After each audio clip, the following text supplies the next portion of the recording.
This week, baller cigar cutters. Are expensive lighters worth it? Can you smoke on the beach or on a cruise ship?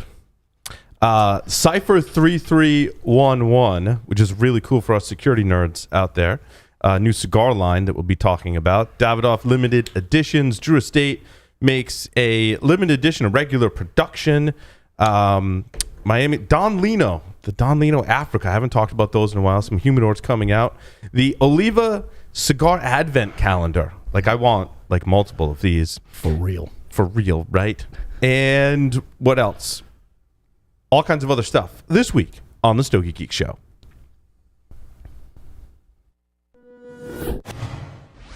This is Security Weekly. For security professionals, by security professionals. Broadcasting live from G-Unit Studios in Rhode Island, it's the show where cigars burn slow, ashes fall fast, and cocktails flow steady. It's the Stogie Geek Show. Welcome, everyone, to the Stogie Geek Show. Joe and I are already silly. Oh, yeah. Joe Hozempa, a.k.a. Joe Hollywood, is here with me in studio. I'm fired up. So we also have remote Drew, who is remote over in Texas. Look at you. You got some Stogie Geek swag going on in the background. Got my banner. Where are you? Yeah. Oh, yeah. I'm all set up for the Stogie Geek mobile lounge. Confidence. Confidence isn't walking into a room with your nose in the air, thinking you're better than anyone else. It's walking into a room and not having to compare yourself to anyone in the first place.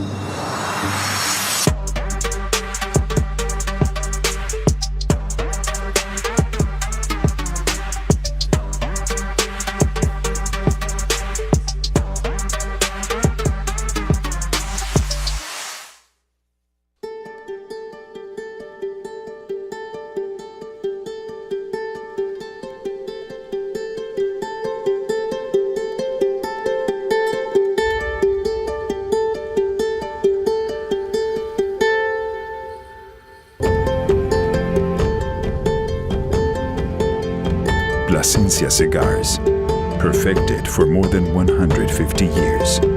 Yours to enjoy now. Havana Cigar Club, located in Warwick, Rhode Island, is a great place to enjoy a drink and a cigar. Stogie Geeks listeners can find a $5 off coupon on our website by clicking the HCC logo. Welcome, everyone, to the Stogie Geek Show. This week, we're talking about and smoking Lanceros. I forgot to say that at the top of the show, but we all got Lanceros here in the studio. I'm, of course, your host, Mr. Paul Asadorian. To my left, Mr. Joe Hozempa. And for this show, is Joe Hollywood. Still Joe Hollywood. You get the Hollywood kind of glasses going on, too. Nice. The hair, the glasses. Title's coming back, right? That's right. Love it. Title's coming back. It's good to be here. Mr. Jason Albuquerque is here with us. It is so nice to be back. We took a month off. We did. Oh my God. I know. It's I missed so it great last to be month. I missed it. Yeah. I've been looking forward to this. It's good to be back here in studio. I'm employed by a different employer. I know. A lot has changed over the course of the last. Yeah. So last month or so. I'm no longer working full-time for the Cyber Risk Alliance. I am a consultant doing the Paul Security Weekly show and a soon-to-be-released Hacker Hero show. And, of course, I still do the Stogie Geek show, and I'm working full-time for a firmware security company called Eclipsium. Yeah. And Joe Hollywood, he's Joe on a Hollywood new venture. also has been out a new adventure. There's been lots of change. Yeah. No wonder we weren't here last month. I no longer work for the Security Weekly team as well. So for the rumor on the streets that Stogie Geeks is done data, think again. That's all I have to say. Think again. So yeah. Dundada. Was that Supercat back in the day? But you work for a great company, too. Yes, I work for Extra Hop. Love the team over at Extra Hop. We've worked with them before, it's super cool. I'm very excited.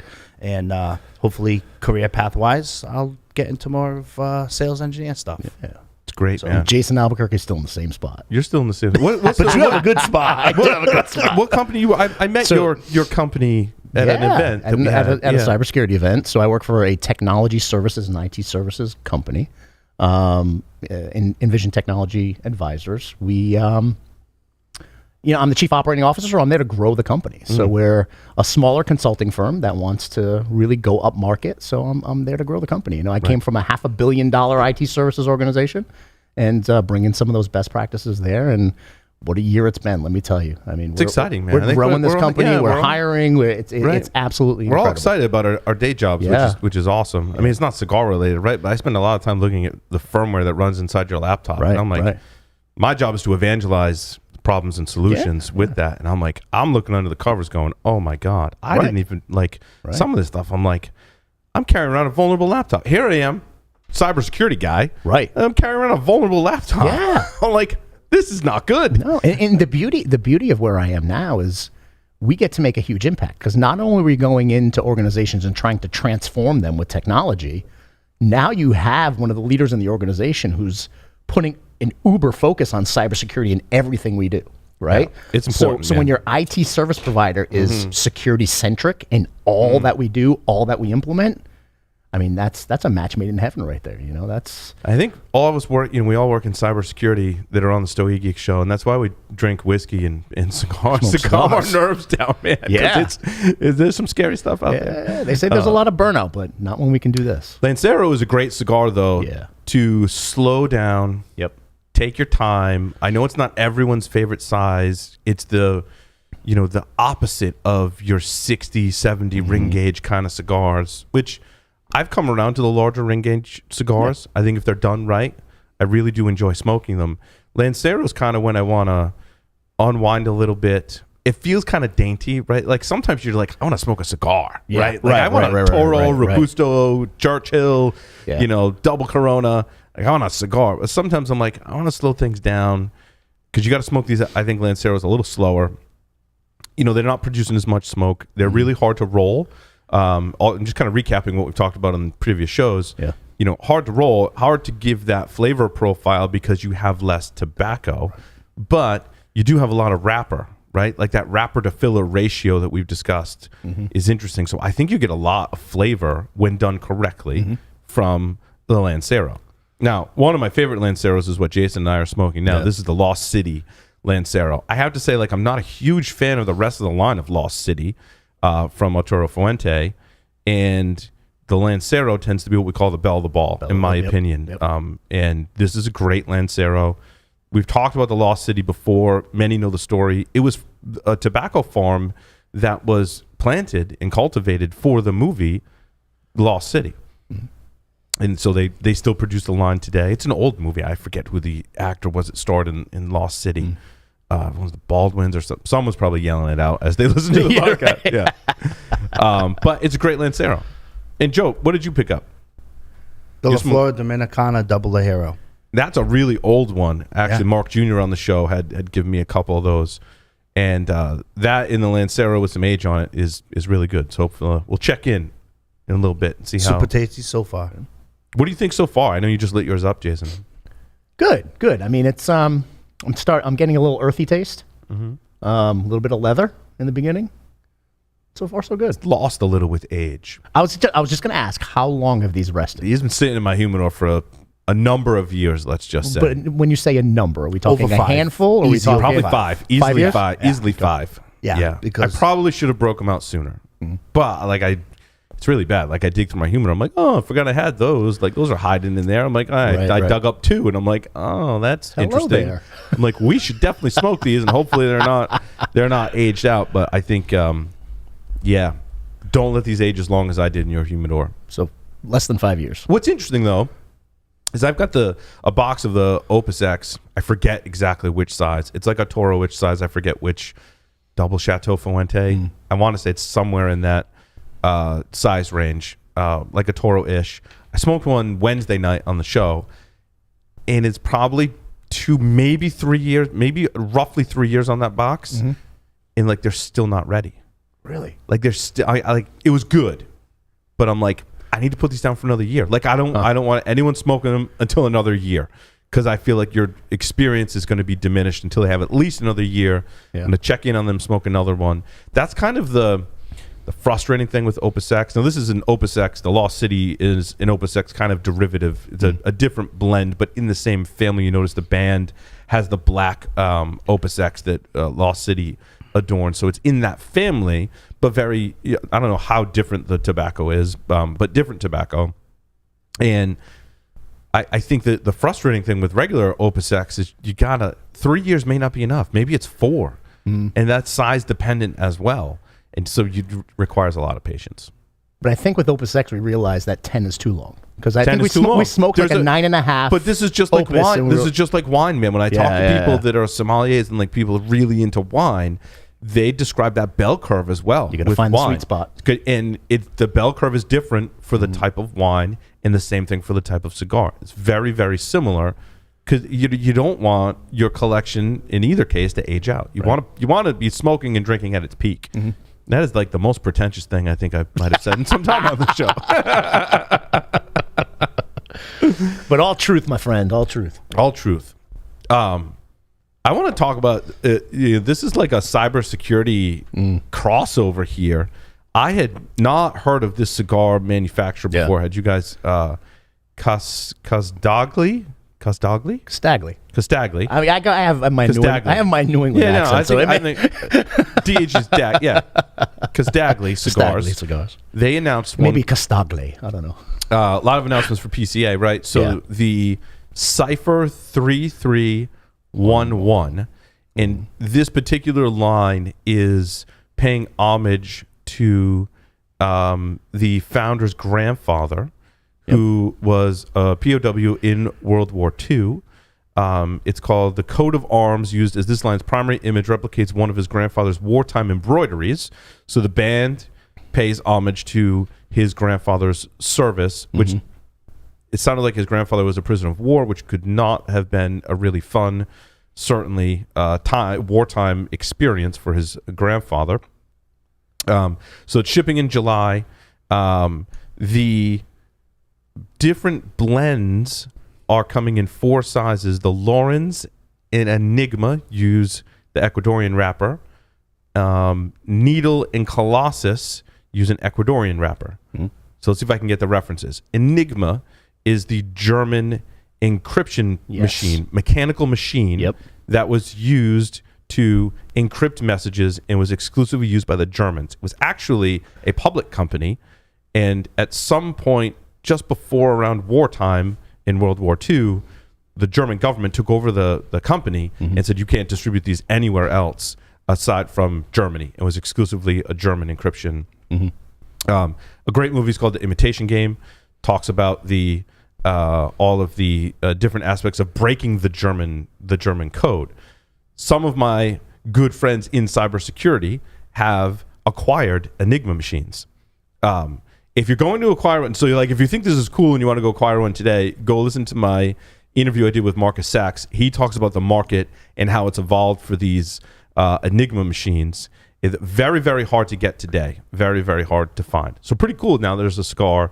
Like, I want to buy a box of these cigars just so because, I have a box that says that's why Enigma on it, That's right? why I love this article, right? And you know, his grandfather wasn't just I mean, I don't want to say just. He was a POW, World War II, but he was in intelligence. He helped with, decrypting messages and sending encrypted messages. And encrypting messages, helping some of these POWs escape. So he was heavily involved, right? Now, Colossus was one of the first computers developed in 1943 to 1945 by the British code breakers to help break codes as part of the war. So that's another reference to that one is code breaking. So Colossus is code breaking. Enigma is the encipherment of codes. Now, from what I'm understanding in the article, they're actually going to have codes on the packaging.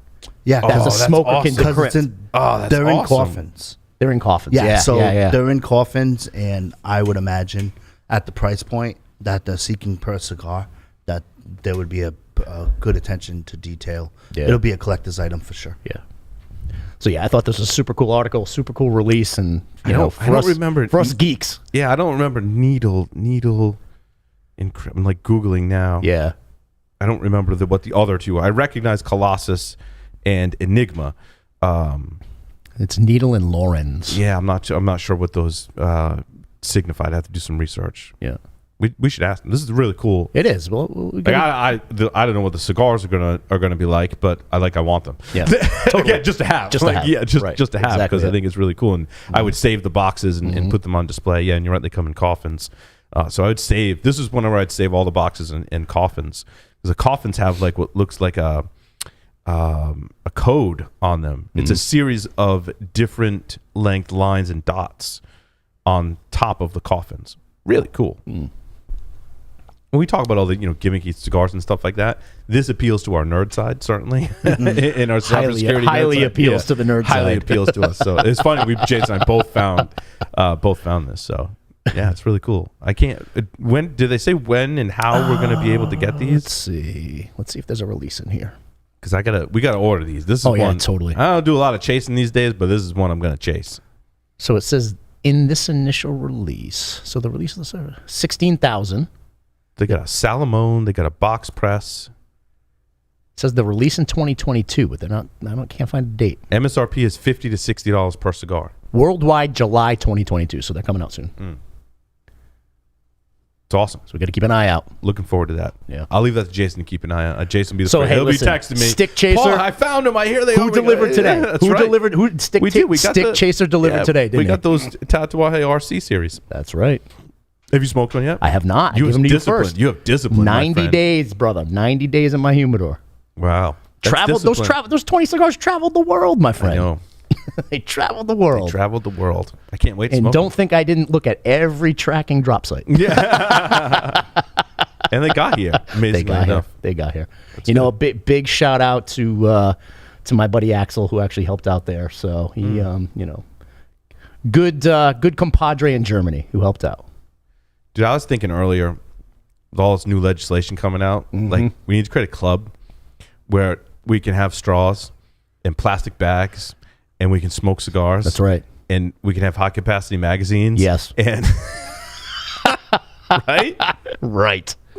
There's a lot going down. There is a Freedom lot Club. going down. Everything that's been banned is encouraged in our Freedom Club. That's right. As many plastic right. bags as you want, man. Right. Seriously. I got my straw right here. Dude, it's crazy. Legislation is going absolutely bonkers, and that's why Now, I like- actually included an article about some things that are I happening. mean, vaping in there too. Like, whether you're a vaping proponent or whatever your feelings are on it, like, I just think it's kind of scary. The FDA can come down on one company and put the ban hammer down on just one company. That's right. I'm like, I thought we had freedom, man. Like, I love freedom. That's what I'm saying. Me And too. It's under attack. Now, on the positive side, the stories that Jason and I found, that both, I think, piqued our interest to be like, how are cigars being treated in some of this recent legislation? That's the key. Florida was pretty smart about it. Yep. Because cigars are natural. It's all tobacco. There's no filters or plastics or anything in there. And I think that was part of the problem in Florida. Like, look, I'm a huge proponent of the environment. Like, I monitor environmental science. I was telling the audience on Wednesday this. Like, the environment, we're both fishermen, right? Yeah. I love the outdoors Love and the all that outdoors. stuff. So by nature, I was always brought up to respect the environment. And I think the problem in Florida with cigarettes is the filters, get left on the beach, and they don't biodegrade, and it's unnatural, and it's a problem. So now Florida didn't come out and put a statewide ban and say you can't smoke on any of the beaches. They left it to the cities and towns. Right. Man, which is just crazy to look at what's happening today, to see the shift of like what happens at the federal level, what happens at the state level, what happens at the city and town level. Right. And it's so different. I was talking to one of our friends who operates a company outside the U.S., and he was like hiring people in the U.S. and then unraveling what each state law is really like a lot of work for businesses. It really even is. in the U.S. It's a lot of work to understand all of those laws and know where you have employees and know what the certain Perfect laws are. example is as a chief operating officer now, running the line of business and ensuring we're doing the correct things legally is part of what It's part of my responsibility is compliance, compliance, right? And making sure we're on a good legal standing. And we're at a point now where we have to evaluate every state that we hire an employee in and every state we do business in. Correct. Because the laws are different. The laws are totally different. We're looking So, like, every state individually, and we're actually saying, is it worth building a workforce in this state? Yeah. Based on the laws and the taxes Right. and all of that. I mean, it's crazy. It's great. It's absolutely So insane. Florida didn't come out. I mean, I think thankfully at a state level and just say no smoking on beaches. They left it to the individual cities and towns. Right. Because there was laws on the books that basically said cities and towns couldn't ban smoking on beaches. So Governor DeSantis lifted that ban to say, like, we're not saying you can't smoke, but it's going to be up to your local city or town to determine what that is. Now, they also put a provision in there. One of the legislators, I forget if it was congressperson or senator, put in there like cigars should not be part of this law. Premium cigars should not be part of this law because there's nothing in there that would impact the environment. There's a huge, they actually spent a lot of time in the article that I linked to, Jason, I don't know about yours as well, to talk about the cigar culture and economy in Tampa, specifically in Florida. And there was likely lobbyists from those local businesses that were like, can you not put cigars in there? Because we have people that travel to Tampa, which I want to do someday as well, to experience the cigar culture. And we don't want to have laws in the books and be like, oh, you can buy this nice cigar, visit a factory, but like don't try and go to a beach and smoke a cigar. Right. They also said the number of people that smoke cigars on the beach is pretty minimal anyway, so it wouldn't really have much impact, nor would it have any impact on the environment. Yeah, I mean, this is right up the alley of conversations we had before about we have to separate the premium cigar industry from the overarching tobacco industry, right? Because it's different, and we have to treat it differently. Yeah. And I loved seeing this. This is exactly the type of legislation I want to be seeing. Right, because it's not a total ban. It leaves it up to cities and towns. So many times governments will come in with a hatchet, and they'll just put this legislation down that's this big hatchet. There's a lot of like banning stuff. It really is. Like, did we not learn from prohibition? Like, I can just see like the next mafia, like dealing with straws and vape cartridges and plastic bags, right? Like there's gonna be an underground economy now. Who needs cybercrime when you can sell straws on the street? Right. You want some straws, man? I got a case of like 5,000 plastic straws. You need to stock up, right? You could probably do $5 a piece walking through the streets of San Francisco. Straws? Oh yeah. Yo, man, I got your straw over here. It even bends. I got red straws. I got green straws. The ones that bend to $7. Right. The ones that bend to $7. The straight ones. Well, a lot of people are carrying the retractable metal straws. My issue with that is you got to clean those. Yeah, they get all like if I put it in there in some coffee that maybe got whatever, especially if it's got cream or milk or whatever in it, you got to clean those, and it's problematic. Now I got to take it home and clean it. Right. I just want a plastic straw that I can throw away. I don't know. Start looking at the science behind some of these laws, and there is no science to back it up. In many instances. Yeah, in a lot of instances, not every case. Right. Like the environmental impact of the cigarettes on the beaches. Like I understand that. Like that could be a thing. In any case, cruise ships were the other one I was concerned about because you go on a cruise, you want to have a cigar. You're on vacation, you want to have a cigar, and largely these cruise lines are like no smoking. And I'm like, no, does that mean I can't have it? And no, they still have cigar lounges on cruise lines. I'm like, thank God. Right. They have smoking areas too. Yeah, but a lot of them are getting away from these smoking areas, Joe, on the cruise ships. But do provide a cigar lounge, which I think is nice. Some of the cruises I've been on a long time ago now did have cigar lounges on the cruise ship, which I thought was great. Now, whether or not they're going to allow vaping or cigarettes in those cigar lounges, that's probably an individual choice. As everyone knows, usually I think 95% of the time, cigar lounges, no cigarettes. Like it's usually a sign like right on the door. Like this is not a place to vape or have cigarettes. Like this is cigars only. But those are most, the class, you get that 5% that maybe doesn't want to maintain that classiness, and that those rules go out the window. Yeah, and it is what it is. I've been to cigar lounges that you have folks at the bar sitting at the bar smoking cigarettes, right? I don't know. What's your thought around that? What, the bar and the cigarettes? Yeah, the cigar bar and cigarette. It's, to me, it's kind of this is the big problem, right? Because of the anti-smoking outside and cigar banning, cigar lounges have metamorphosized to bars you can smoke in. And oh, by the way, we sell cigars, right? And there's a good number of those. And they're running a liquor tab and doing the thing, and they're running the till. I'm kind of not for it, but if it's spaced out enough, then I guess I'm kind of for it. But In I think general, it depends. If I'm at the bar and like there's people on the other side of me smoking cigarettes, I mean, it could impact my. But like if I'm sitting in a chair and they're at the bar and there's some distance, like I don't care. I don't even smell it, right? And it also depends on the ventilation system as well. True. Yeah. True. Yeah. But in general, I'm pretty. We're spoiled. I mean, the the modern cigar lounges we have here in Rhode Island have these like amazing ventilation systems. So newer lounges have really come a long way in terms of ventilation. So I'm torn. You know what I mean? Because like what Joe said, you know, it's we just talked about how we don't like banning things, right? And then it's like, and then you go exactly. ban, but I mean, it is a cigar bar. It's not a smoking lounge, and there are somewhere you can do that. And if you're okay with that, and you want to have a cigarette and sit at a bar, like I can't blame you for that either. Like, I love smoking. I love smoking cigarettes was great. It was but really bad for you, really bad for you. But there is I get the appeal. You know what I mean? But not, I think I would have liked to switch to cigars sooner, probably exclusively. I could never smoke a cigarette now, though. No, hell no. I just couldn't. No way. That and they're like $10 a pack, $20 more than that. They're like ridiculously expensive. I'm like, I can buy like 5 cigars for what I can buy a pack of cigarettes for. The price is insane, but they can get it. Well, they're really like $6 a pack, but in Rhode Island, $4.50 is tax.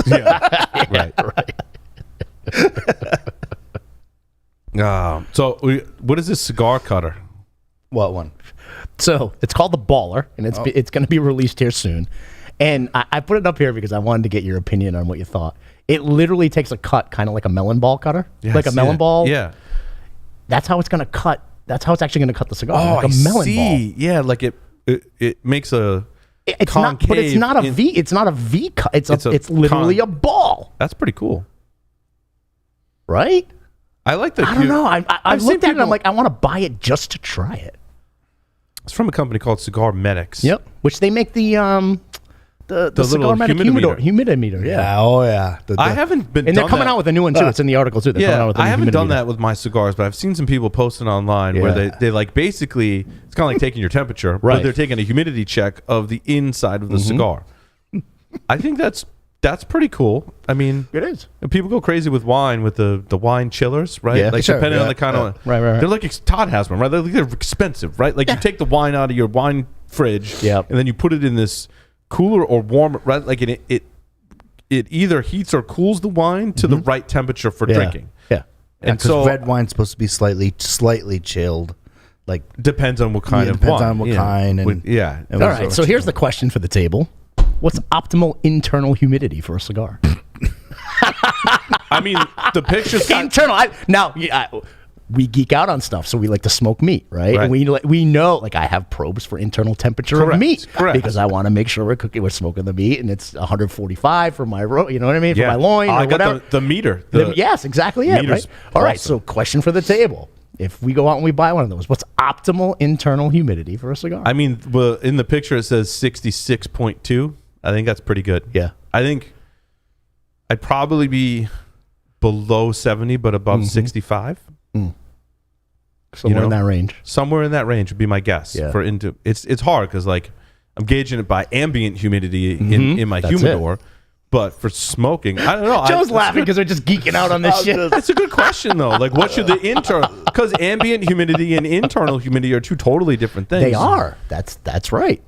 My smoker's running at 225, but I want the inside of that pork loin to be 145. Right. So, like, what is the optimum internal humidity? How much does it matter, though? Like, what's too dry and what's too moist? I said there was no way of me saying that without getting a look from the Stogie Geeks crew. Because I just picture my wife going, "What'd you just say?" Right.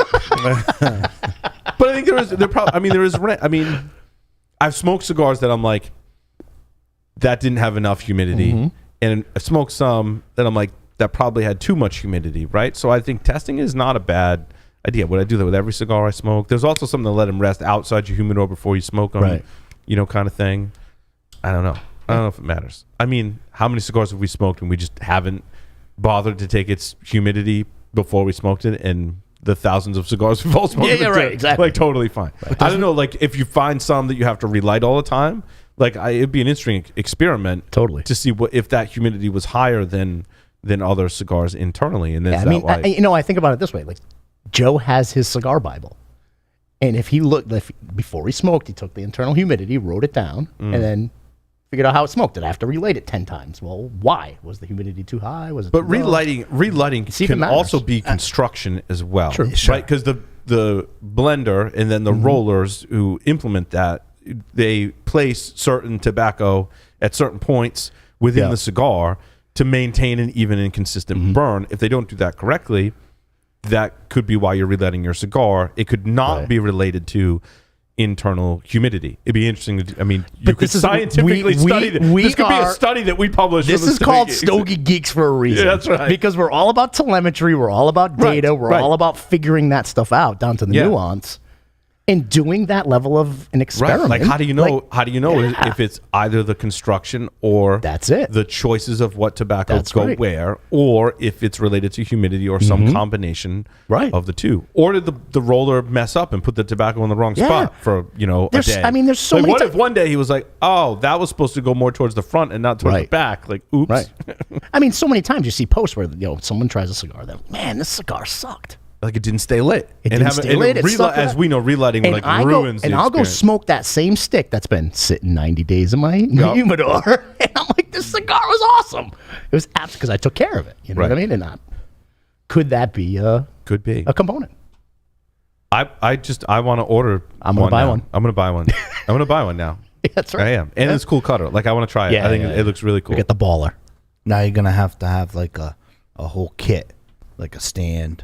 That's right. You got the cool stand. Yeah, you got the cool stand. You got the cool. It's a cutter and a stand. Do I want this cat eye or V cut or bald or frickin' or balled or whatever you want to put up? I imagine some of the crazy cutters. Some of the crazy cutters out there are like. No. Getting back to the polka, it's like 25 minutes before. So you pull out 5 cigars. You sit in the cigar shop. You poke it. That one's not ready. You poke it. That was not ready. You poke it. Okay, this is it. Then you make 66.2. Come on, asshole, smoke the cigar already. By the time you sit down, you want to talk about a transition. Like it's crazy. I think it's cool, but like it's too much. There's a spectrum, man. Like I was fishing the other day, and I didn't have a cutter, so I had to use my pocket knife. Nice. I have one of those. Well, you've got one that's specifically designed for It's a cigars. I have a story about that thing. No, I literally used my pocket knife. Try to shave with it? It was a torpedo. Like I chose it was a torpedo bellicoso. Yeah. Came to a point at the end, like a very distinct point at the end. And so I was able to it wasn't the greatest cut, right? But it got the job done. Yeah. And I lit it with a torch lighter that I had in my fishing bag, right? Yeah. And then there's, what Joe's talking about where you're at the lounge and you got your humidity gauge and your stand and your special cutter and your special lighter and the whole So did you have to use the pocket knife to cut like a fishing line beforehand? So you probably. You get a little bit of a lake swamp on it. Yeah, got a little swamp. It added a little extra flavor. Some people dip them in cognac. It's little pond scum. Little pickerel juice. Pickerel juice. It's good. And very fishy flavor. Also, getting back on the what is it called? The probe, right? The cigar probe. But I would imagine, like, if you're smoking something like a Casa Magna or a Black Label that tend to run wet, or a Colorado wrapper that tend to run wet. That's on the wrapper though, not the filler. Yeah, but the humidity level would have to be different than what you would be deviate as your standard norm. I'm interested to ask people who have used these devices, like what. Is there anybody out there on the board? I think Jason brings up a great question. Message us. Let us know. What's your range of humidity? Right. Like, what do you find? Internal humidity. I think it's a good thing because sometimes I question my own humidor. Like, is it running optimally? Right. And I don't know. You kind of over time you get I don't need the hygrometer. Like I can just tell by squeezing the cigars. If I have mold on them, I know I got a problem. You know what I mean? If I squeeze it and there's a lot of crackling noises, not good. But listen, for us executives out there, that's called a lag measure. We want the lead measure. We want to know before there's mold on the cigar. Correct. Or You're before the cigar cracks. Right?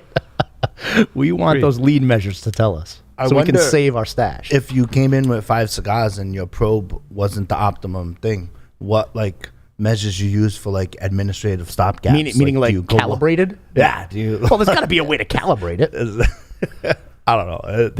Listen, if they're giving me a probe and there's no way to calibrate it, then forget it. I'm not buying it. You got to be able to calibrate the thing. Yeah. You know? But then what if you got really into it? Would you smoke one without it? Like not knowing? Like would it kill you? Yeah, then you'd be like, oh, I can't test I wonder if this is 66 or 8 or 70. Right? Listen, 80-20 rule. If like 10 of those were good, I know the rest of them are going to be all right. yeah. You know what I mean? I mean, that could really send you down like a Rabbit hole. Total rabbit hole. Oh, like Edgar Allan Poe rabbit hole. I don't know. I don't go that You could crazy. be like Fall of House of Usher. Like, you know, do I smoke this cigar now? I'll throw that shit in the trash before I go that crazy. So are expensive cigar lighters worth it? I haven't bought one well, define expensive. So DuPont, they're talking about like 1,000. So in this article, I had the same question. So it says you can spend over $1,000 on a fancy soft flame DuPont lighter made of precious metals, Chinese lacquer, right? Like the whole thing. So they have a jet torch lighter, which starts at around $150. I'd still say that's expensive. 150 is still expensive. It's still expensive for a lighter. So like expensive, we'll set the bar at 150 to over 1,000. That's expensive. I have to say, where I'm at with this one is I went on Amazon. Do I have? Yeah, mine's an Amazon lighter too, and I got a couple of Amazon lighters. I'll call them Amazon lighters, but so I don't have the one that I got like a whole pack of. So like I got these single flame lighters. Really inexpensive. This is another single flame. You know, these both were bought off Amazon. I've got another model that looks different from these two that I bought on Amazon, and you can buy a pack of 6 for like $20. And Send me that link, brother. So my first package didn't arrive, and so I emailed the vendor on Amazon. Yeah, and they were like, we'll ship you another one out. I'm like, well, what if the other one comes in? They're like, that's fine. It costs us more money. Yeah. You know the whole deal, right? Yeah, it costs more money for me to return it and then process the return and pay the shipping on the return than it does for them to just send me 2 of it is actually beneficial to the company. Yeah. So I ended up with 2 of these packs. I look it up for the sake of the show. Turbo Blue Torch Stick Multi-Purpose. It was a 6-pack. Now they're $38. Yeah. Okay. So it's $38 for 6 of them, right? So what are they? Roughly six and change a piece, right, for your lighter. So like if I lose it, like it was no worries. Not 150 or 1,000, right? You dropped it in the lake while you're fishing. $6. Turbo Blue Torch Stick Multi-Purpose Refillable Butane Lighter 6-pack, 6 and change a piece. It has a bottle opener on it. Oh shit! Nice. So you can open your beer with it, right? So it's dual purpose. So I got 12 of these, and I just put them everywhere. I put a few in the car, a few in the office, a few in my fish bag, right? Like I have backups. Like if one fails, like throw it out. Like I'm like I refilled it. It's still. I'm like just throw it out. Like and then order another $38 worth, and I've got 6 that I can put wherever. And so, and it comes with a bottle opener, which is handy. Like, pretty cool. Yeah. So mine's Amazon. Mine's Amazon as well. It's a triple torch. You got a that's a much nicer Amazon. It's $16.99. Yeah. I mean, it wasn't bad at all. You know what I mean? And this is my go-to. Like, it never fails me. Never fails me. I'll put one in my laptop bag, so when I go to the lounge, I have my own lighter, and it stays in my bag, so I always have my own lighter. Yeah. I did the same thing with cutters, too. I think I bought a Havana next door, 20 Ashton branded plastic cutters. Yeah. So then again, one goes, I didn't put one in my fishing bag. Obviously, I need to get that, right? I just put those in all the places where you'd smoke cigars, and now I have a cutter and a lighter. Now, it's not the best cutter and lighter, but like I have one. I think having one versus not is totally. Is totally a thing. Yep. And so where I'm at with the expensive lighters, like I'm not a fan. No, like I'd rather buy, because I've had so many different lighters, right? And we get a lot of them free and sent here. Like tabletop ones are nice. I love the spray paint can. This is the coolest lighter ever. Being an old school graffiti artist back in the day, I love that. So Drew Estate, I don't know if some of our listeners might have seen it. Drew Estate, it's a spray paint can. It makes the noise like a spray paint can, but it's a single flame torch lighter. I don't know how much fluid you can put in here. It's quite a bit. I mean, it's not the whole chamber, right? Yeah. But it's quite a bit of fluid. And it's like really cool. I just want it as a tchotchke. Like, it's like a novelty thing, man. Like it's It's totally cool. Yeah, I mean, I wanted it as a tchotchke. I mean, back in the day. I mean, I used to. But it had a lot of do the- a little graffiti back in the day. Like $30 to $80 lighters that just fail. Yeah, I'm not going to name names. No. but we probably all had this, like the $30 to $80 lighter that works for a few months, right? And then until it doesn't. Also, the Vertigo by Lotus is my other one, and you've probably seen these. If I had one, I'd hold it up. I have one floating around here. Not on this set, but you've seen it. It's hard to like describe what it looks like, but if you search for Vertigo by Lotus, you'll see it. It's a triple flame torch lighter. You get 3 of these for $21. So again, it's in that $6 to $7 price range. Oh yeah, right there. Yeah, they work great. Do I have, Joe's got one. Yeah. There you go. Those are So those are beautiful. Vertigo. Those are, hold up for the camera, Joe. Those are $7 a piece on Amazon. Yep. So I buy some of those too. Right. I keep those are nice to keep in your pocket. Like the other one is like this long cylinder. The ones I described before, like this long cylinder kind of thing. The Vertigo is one that I'll just keep in my pocket. Yeah. To have a lighter. And it's What's $6, that other? $7. What's that other lighter that everybody likes? It's a big canister. It almost looks like a little flamethrower. Oh, that's kind by of Alec Bradley. Yeah. Is that what it is? Yeah, it's by Alec. It's like a Bunsen burner. Yeah, that's what it looks like. Yeah, a Bunsen. I like- exactly it. I You got like it. having a table layer. Like if I have my man cave or whatever, I like having like a dedicated tabletop, like something you couldn't keep in your pocket. It holds a ton of fluid. That's more of a showpiece to and holds a ton there. of fluid. You don't need to spend a Keep lot of. that. Right, the problem is I haven't spent a lot of money on them. Yeah. And they break. Right. Right. So I'd like a really good quality. Yeah. To just leave, because I'm not worried about losing those. Yeah. That's where, so like I have one really expensive cutter, and I forget the name of Define expensive. I can't remember the name of it. It was $150, $200 for the cutter. All right. So I mean, these are $1.69. It's a hunk of metal. That's $169. $169 for these. I have one for too. those knives. For the lace fiends. So this one I keep on my desk. from It's France. I wish I could remember the name of the company now. I can't remember the name of the company. Yeah. But anyway, they make a custom one. Like you go there and you customize it, and it's like really thick metal. Yep. And I keep that on my desk. Yeah. It doesn't leave my desk because I know if I put it in my pocket, I'm going to lose it, right? Or if I Totally. bring it to a Yeah. store line, someone's going to pick up and walk off with it or whatever. Right. I'm Like, always that afraid stays of in my losing desk. this. Yeah. Now, granted, I kept my eyeballs on that website, and right around Christmas time, they dropped a bunch of these to like $79. Oh, nice. So I grabbed this one. It was like $80. That's good. Right. I So- would pay $80 But for it. they're like $149, $159, $169 when you go on the site. Yeah. Mine has like the Mappa Cuba on the blade. Yeah, so you got the blade. Yeah, the blade yeah. with the Yep, Mappa yep. Cuba And you can as buy well. extra. The blades aren't that bad. Yeah. You The actually blades aren't that bad at all. Yeah. And you can get them engraved. Yep. They're cool. I dig it. I like it. So yeah, I'm not into the really expensive lighters. Really? How much does one of those Alec Bradley go for? Do you know? Those things are like $28 or something like That's that. it? Yeah. It's Really? the Alec Bradley Bunsen burner. Oh, there Oh, it that's is. the Bunsen burner one that I got There before. it is right Yeah. there. Yeah. Oh yeah, I see it now. I think this The is a burner. pretty decent. It's called The Burner by Alec Bradley. It's on Amazon for $35. $35. Yeah. $35. It's nice. I like it. The thing with that is you got to make sure that when you turn it off, that you turn it off all the way. Yes. Like Otherwise it's the bleeding- mechanism, because it's like a knob that, butane, yeah. turns the butane on. Yeah. And if you don't turn it all the way, it'll slowly leak butane out. So as long as you turn it off every time, they do work great. And it is a great little, it does hold, like, you get a lot of cigar lights out of it. And Yeah. for $35, I think that's a good tabletop lighter. Yep. Agreed. Yeah, it's cool looking. I like it. So what we're saying is you don't need to spend a lot No. on lighters and cutters. I mean, they are cool to have, like the nicer ones and the novelty ones.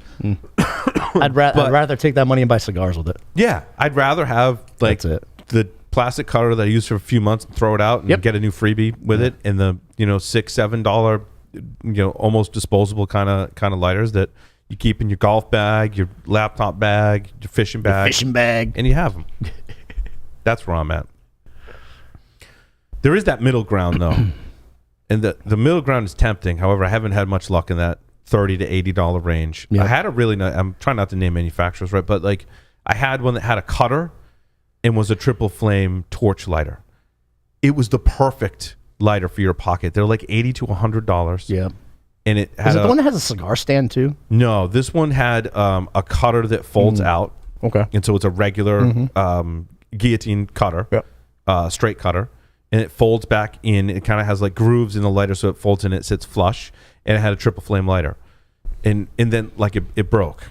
I mean, I could probably maybe get it serviced or whatever. Like it broke, but if I could get one that was reliable, keeping that in my pocket was awesome, because then you just got one thing you stick in your pocket, and you got your cutter and lighter, and it's great, and you have it wherever you go. But yeah.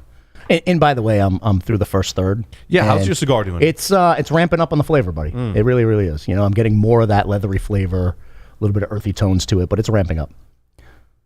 Yep. It's good. Like the flavors aren't that pronounced. Right. Smooth. Again, I think I waited a little too long. Yeah. Where did I want to go next? Drew Estate has the Liga Privada 10 anniversary, which is now regular production. Have you guys smoked this before? Mm-mm. It's $18.30 MSRP. Comes in boxes of 10. I don't know if there's a review. This is the black label one, right? Yeah. This has a black label on it. Yeah. Yup. And let's see if I can get the blend information. It is USA Connecticut Criollo wrapper, Mexican binder, and Nicaraguan and USA Pennsylvania filler. Oh, interesting. Very. It makes me want to try it, actually. Agreed. Pennsylvania filler is interesting. Interesting. Strong, from what I remember. Like it can pack a wallop from the Pennsylvania filler. Yeah. So I haven't smoked. None of us have smoked this one. No. Got a pretty good review from Half Wheel. I don't know. Now I kind of want to try it. Stick chaser. You want me to go find him? Well, they're regular production now, so hopefully we don't have to chase. Anywhere, yeah, hopefully we don't have to chase as much, right? Right. Yeah, they'll probably be next door over at Havana for sure. Yeah, we should be able to find some. Yeah. I haven't seen them. I haven't really looked for them either. So yeah, we'll try them and report back next month. You know where I want to go next? I want to go to that advent calendar. Dude, that looks amazing. Because here's the thing, the game dinner that I went to that you weren't able to go to this past year. Yeah. It was Oliva, and it was right before Christmas. Yes. And they had this. They had last year's advent calendar. They were selling it. Oh, they were selling it? They were selling it. How much do these things go for? I want to say it was like $170. Okay, so 220 MSRP is what they say on 180. But I mean, obviously they were doing a deal for the dinner, and I want to say maybe 180, something like that. But they were selling the advent calendar there. It was really cool. 25 cigars. I'll put a picture. I took a picture. I'm going to put it on the Discord. Yeah, really cool. Okay, so they got a Connecticut Reserve, a Series G, a Series O, a Series V, a Milano, a Cane, and a Nub. I mean, I totally, Paul. It's not like a bad. Like I've viewed it. I'm not a huge fan of the Connecticut Reserve, but okay, like if I had the advent calendar, like I'd smoke one. Like, and the rest of their stuff is pretty good. Like I'll buy Series G and Series O. Just to have in the humidor as like everyday kind of smoking cigars, right? Like the Series G with some age on it. Actually, there's a lot in the Series G because they got Maduro and they've got the natural wrapper. They've got like a box pressed Series G that I've got in the humidor. Like it's pretty good. Yeah. I take a lot of fucking cigar pictures, guys. Holy shit. It's pretty funny. Also, last year's release included 2 cigars the company does not regularly sell. Oh, I see the pictures of it now. Okay, I think that's pretty cool. It is. I think I'm going to buy it next time. I wouldn't wait. I wouldn't wait for Christmas to smoke any of that stuff, though. I'd start smoking them, of course. right? Like I would just start smoking them, right? The Milano's great. Yep. Great cigar. Good go-to right there. The Nub Cameroon actually isn't a bad cigar. I'm not a huge fan of the Nub line, but in the Cameroon, it's a great cigar. It's a great morning cigar, I think, in the Cameroon. I had a box. I don't know. We might have smoked them all. So the ones I put in the general humidor here in the studio, they get smoked. They get ripped. They get smoked. And I had some Nub Cameroons in there, and they're great. Yeah, so I don't know. I will invest. I'll definitely invest next time. One. No doubt. I think it's a good idea. Don Lino Africa. Do you guys remember that? Joe, you must remember that brand from like late 90s. Really? If you go to any of the shops that Anthony owns locally, he's What was the deal with the Don Lino? I feel like it was one of those cigars that was really, I might be getting confused with something else. It was reintroduced. Was it? Okay. Yeah. But it was like it was a big brand in the like late 90s, early 2000s kind of thing, I want to say. Ooh. Was it because of the African Cameroon? No. I know. I flagged it because like I remembered it. I didn't do the research on it. It's like people I could ask that aren't here. But there's like a history behind it. Oh, emerged in 2006 following a safari. The company president Nestor Miranda took to Africa. Created a cigar with the African theme. That's what it was. That's what it was. The cigars, according to some of my friends, were never great. Yeah. But the boxes were amazing. Like the box work, Yeah. like the artwork on the boxes was absolutely amazing. Like they were the most beautiful boxes to come out on the market. And so people would take the boxes and like use them at home and stuff like that. Huh. And now there's a humidor coming out. Which, this doesn't have, it does have a picture. Yeah, and it's like really cool looking kind of humidor with Don Lino Africa on it. That's what it was. But the cigars were never that great. That's how I remember it now. I don't think I've ever smoked one. So would I you can't buy say it for the personally. box? No, so this is a humidor. You buy it for the humidor. So What's the price point? Because we talked about expensive humidors before too. $350. All right. 14 by 10 by 6 humidor, removable tray. Yeah. Making just 150 of them. So yeah, like if you were digging the artwork on the Don Lino Africa and had gotten some of the empty cigar boxes, now you can buy it in a humidor.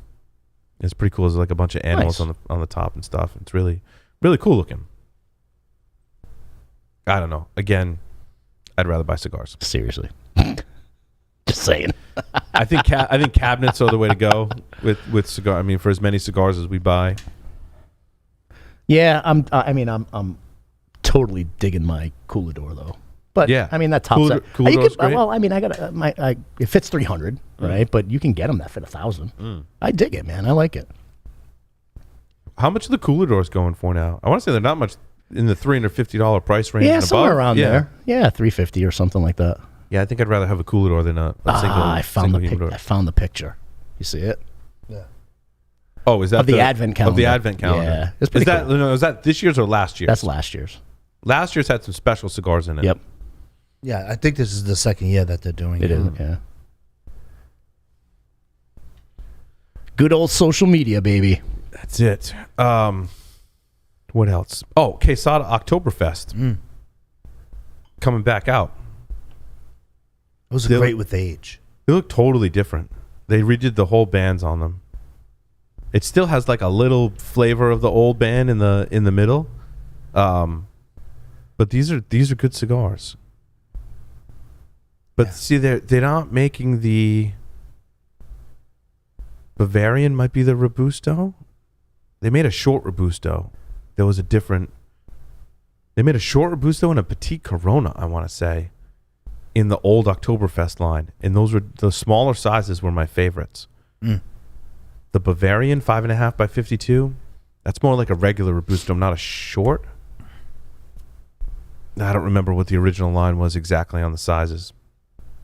But I liked the short Robusto in the Oktoberfest. And I believe they had a Corona, Petite Corona in the Oktoberfest. It was really good. So we'll see. I would suggest trying the Bavarian 5.5 by 52. Just based on history. But I don't know if they tweaked the blend or not. Mexican San Andreas wrapper, Dominican binder, and filler. I always like the Oktoberfest. You're right, Joe. They are good with age. Yeah. Yeah. And obviously they come out around the big festival. So you can get them online around January for a good price too. Yeah. When they want to do like a box blowout. It's the seasonal edition, 2022 seasonal edition. Yeah, it used to have a blue wrapper, and now it looks like it changed to red, but the shield's the same. Like the Right. crest. They still have that shield on Yeah. there, yeah. So- with the German flag, right? Yeah. Good stuff. They're saying it goes well with beer, but I don't really. Yeah, I think Drink there a lot are of beers there with are cigars. yeah, but I think there's some. So I was skeptical, and then it was CAO that had sent us beer and cigars. I think they sent us the beer and the cigars with pairing recommendations. They're like, look, smoke this cigar with this beer. And tell you what, every single pairing they were spot on. Yeah. Changed my whole perspective on cigars and beer. I think it goes well together. And I used to think lighter beers did not go well with cigars, but they proved me wrong. Especially like a wheat beer. Yeah. A good wheat beer and cigar, like it does go together. It does. I'm all in. I on don't the- drink a lot of beer. Yeah, I drink a lot of beer, but I'm all in on the IPAs. So You're an IPA guy. I'm an huh? IPA. I think they all kind of taste the same, though. No. I don't know. I just way, the no hops. way. I'm kind of done with the IPAs. Like it's just I can't get that's enough. just a really good IPA. I can't get enough. What's your favorite IPA? It's called Dogs and Boats by Beard. They're Connecticut. Oh, They're from yeah. Connecticut. Right outside of Mystic. Yep. Really Dogs good. and you can Dogs get that Boats. locally here in Yep. the liquor stores. Yep. Dogs. Just and had one Boats. yesterday. I like Lunch by Maine Beer Company. Lunch. There you go. I'm gonna have to text you guys when I'm in the liquor store. Now. I'm gonna yeah, be texting it's you. good. What about because the IPA selection now is crazy in the liquor Well, because store. you got hazy, you got lazy, you got New England, Double East IPAs. Coast, West Coast. Yeah. The West Coast IPA that is, but it's more mainstream now. By Founders is real. It's Founders is good. all day IPA. All or, day, yeah. you know what I They mean. get the It's- no, that's Dogfish Head. That has a 60-minute and 90-minute. yeah, and a 120. Yeah, yeah, that's all the good. the 90 and 120s you almost have to drink in like they serve it in like the Yeah. goblet kind of glasses yeah. Because they don't want you to get hammered. because it's high alcohol. But it's That's really why. good. I mean, IPAs tend to not go with cigars though, because that hoppiness and that sour usually doesn't pair well with a cigar. Like a margarita and a cigar like doesn't go together. I think you need the more sweet and savory kind of things or a refreshing kind of thing, like a mojito. Yeah. Well, I mean, mojito has lime in it, But but they it also has sugar in it as They well. have citrusy IPAs, like, Yes. and I dig that with a cigar. You got to really dig into IPAs to find ones that are good. You do. You and, got to. and this is an IPA body right here. This is the body of an IPA drinker right here. Now, one thing, in some of my friends and family were telling me about this, like it's a TikTok video or whatever, showing how to pour a beer. Like, apparently, we've been doing it all wrong. Yep. Right? We've So been doing it all preach, wrong. brother. Preach, brother. How do we do it? So normally, like, you'd pour it slow into the glass, like the whole beer. Yeah. You tilt the glass to the side, Yeah. and then you pour the beer in so you don't get a lot of head Yeah. in the glass. Apparently, that gives you like more like gas and bloating when you drink it. So what they say to do is pour a little bit on the side and then pour really hard the rest of the beer, Yeah. so you get some head in it, and that expels a lot of the gases, right? The carbonation? The carbonation, Yeah. and it tastes great. I've tried this at home, and I'm like, I actually kind of like life And you changing. don't get beer bloat. And you don't get as much beer bloat. Really? They did something with the paper towel, right? Yeah. You pour a regular beer like you normally would, and then you put a paper towel in it, and it like explodes, and the foam goes everywhere. If you pour just a little bit and then the whole thing, it doesn't do that when you put the paper towel in it. No I'm like, kidding. Oh, it's kind of interesting. Huh. So I mean, I've been I'm gonna have to try because it. that's why I don't drink a lot of beer, because you eat it with food and you're like, Yeah. you're so bloated, right? Normally, the way I pour beer is straight from the can into my mouth. Yeah, but I think that creates a lot of the carbonation, Totally, though. yeah, totally. You know, I don't know. Yeah, I'm gonna try it. You're I'm gonna try it because Let me know that's what you think. Let me tell you, a day after a bunch of IPAs, woof, talk about beer bloat and just oh my god. Yeah, your gut doesn't feel good No, the next day. totally not. Totally Yeah. not. So I don't know. Try it. Yeah, I will tonight. Yeah. Because like I said, if the Absolutely. IPA is done really well, like it has just the crispness, and it has like a little bit of that nice hoppiness to it, like lightly hopped. Those IPAs I enjoy. Yeah. But like 90% of them, like they're just throwing a whole ton of hops in there. And That's all you taste. Is honestly, we are so spoiled up here in New England with the amount of microbreweries and I mean, such good beer coming out of New England right now. Really, really good. I went to what's the one near Nilo, near the mall? What's that one called? Proclamation. No, it's Apponog Brewery. Yeah. Oh, yeah. Okay, yeah. Apponog Brewery. Yep. That one I went there with my brother-in-law, and we tried a lot of the beers on the menu. Yep. And there wasn't one we didn't like. Like they were all good, and their Right, food right. is good there too. Yeah. Yeah. I like that place a lot. Actually. I'll have to try. I've never been there. Yeah, it's good. Is it? You should try it, especially if you like beer. Yeah. Yeah. So where you and I ended up at the same restaurant that day, Yes. across the street is Tilted Barn. Oh, okay. Right across the street from that restaurant that we were at. We just like up here. I it's had my across- son. I'm like, let's go grab some lunch. You were coming from a soccer game. Yes. And all of a sudden we're sitting next to each other. Right. It just Yeah, we did. We got tables next to each totally other. like It was really fun. so random. And they Their food was really good there, by the Yeah, way. it What is. was the name of that restaurant? Back 40. Back 40. And it's a great Miss restaurant. Universe's Olivia Copo restaurant. Yeah. So Olivia Copo won Miss Universe. She's a Rhode Islander. And she opened up a few restaurants. She just opened up the one on Main Street, too, in East Greenwich. She opened up a restaurant there, What's that brand one new. called? Something, a Grill on Main, maybe? It's something on No, Main. it's not. Something on Main. It's We just went there. Did you? My wife and I went there. Was it good? That's really good too. Not Same- a kid place, but no, same family, same restaurant owner. She's in on that one the as food well. was really the good food there. was really good. The beer there is really good. But right across the street, I had Bloody Marys, but no, I had beer. Of course. Straight across the street is a microbrewery called Tilted Barn. And back in the old farm, right? I mean, you go way, way back. right, it's all farms. There's Like sod a- farms are right on that road. Yeah. Like, I mean, you got to go to like a quarter mile back before you get to it. Back in the day, they were selling beer out of literally a tilted barn. It was an old barn, dilapidated. They serve food there now too. So what they do is they bring in food trucks. Okay. They'll bring in food trucks, and you can Yep. get food there. They have a whole outside area, fire pit. Yep. Like my son and I will go throw a football out in the field over there while Sure. we're going in and grab it. But they built a brand new barn, 2 floors. Yep. Beautiful. It's gorgeous back there. I remember back in the day, there used to be lines going all the way up that Yes. main road. It's called Route 2 here in Rhode Island. Lines of cars waiting to just go Wow. get a 4-pack. Okay. Yeah, I'll have to try it. it's really, really good. I'll have to try it. My wife was talking about that. It's a good like Going there. afternoon hangout, Yeah. right? You go there, hang out, lots of people sitting outside. You can go inside. Really good beer. I have to check it out. Yeah. We're spoiled here, though. I mean, you can go anywhere in New England and find a good microbrewery. We have a new local one in town called Pivotal. in Okay. Bristol. Yeah. It's an old factory and been converted and super cool. Good stuff. You can BYOF, so Bring your own food, bring baby. your own food and hang out, and they have a food truck there sometimes, Yep. like a Thursday, Friday, Saturday, Sunday or something like that, and whatnot. And yeah, it's super cool. We've always had a lot of good. I mean, Trinity Brew House has been in Rhode Totally. Island, God, in it's Providence, staple. forever. I mean, I went there when I was You're in college. absolutely right. right. You're absolutely right. Yeah. Yeah, there's not enough spot. So we have been spoiled here in Rhode Island to have good food and beer. Good food and good beer. Yeah, No doubt about it.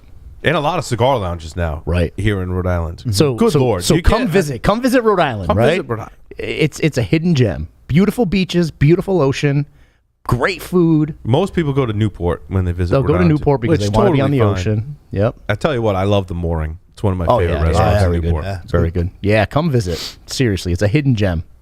And you won't be spending And all now- that crazy money going on vacation. You'll come here and My you'll have friend a blast. Evan, Saltzman's Watches, he carries Davidoff in his high-end watch store Really? in Newport. He moved into a new building. Yep. Put a humidor in. And now he sells Davidoff cigars. That's and he sells awesome. like really high-end Watches. Yeah, totally. And he Totally. knows his stuff. I bring all my watches to Evan. Yeah. And he services all of the watches and whatever, right? So I mean, if the listeners don't know, Newport, Rhode Island is like mansion haven. I Yes. mean, the richest of the rich put mansions out there.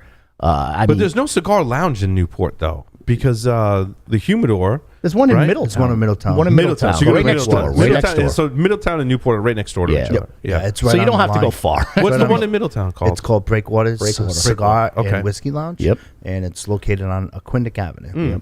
And super cool. And they How and far is that from downtown Newport? What? It's when you pass the 15? first beach. Yeah. It's 3 minutes past the beach. Yeah, it's close. so it's even man. shorter than like 10 minutes. Yeah. Oh, God, yeah, no okay. question. Yeah, No, absolutely. Yeah. So it's right there. It's on Aquindic Avenue. It's if you take East Main or West Main Road, either off the highway or whichever, you can get to it. Yeah. It's one of the throughways there. Nice. And great hotels in Newport. Oh, yeah. I mean, Wonderful hotels. We great actually places stayed to there go once for visit. Mother's Day. We stayed at Yeah. a local little hotel up the street from the Mooring. Like literally one of those side Right. streets. You go uphill. I forget the name of the hotel. It was fabulous. Mm-hmm.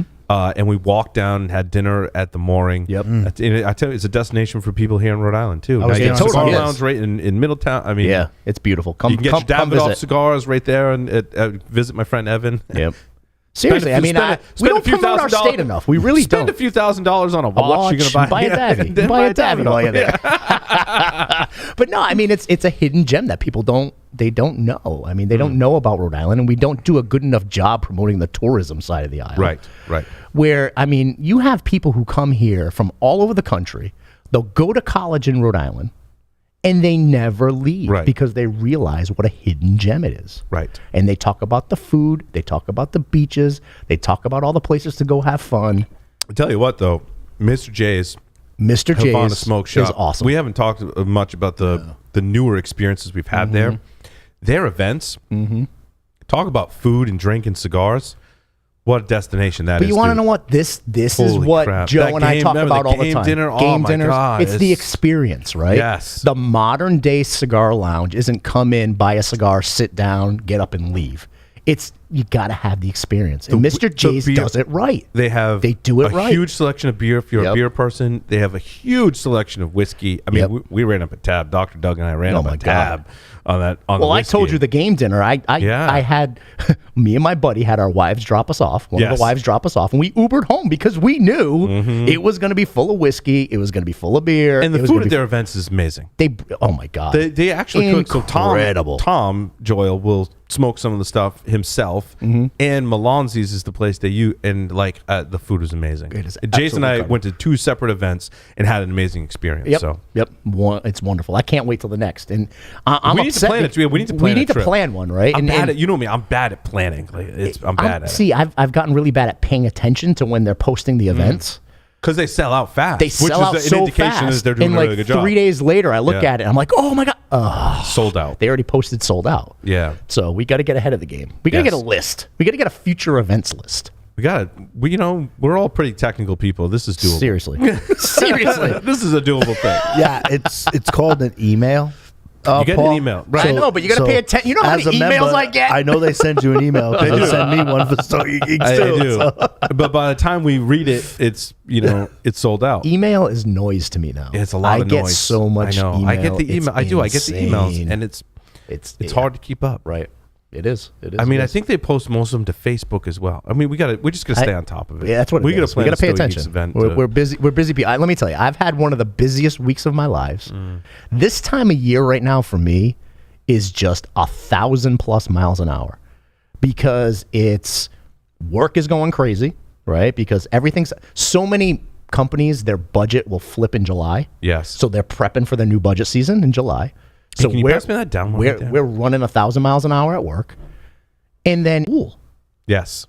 like my son just graduated elementary school, and there were like 5 different activities this week that I had to be at. Yep. When I leave here, there's like a 5th grade graduation pool party. I got to go and Right.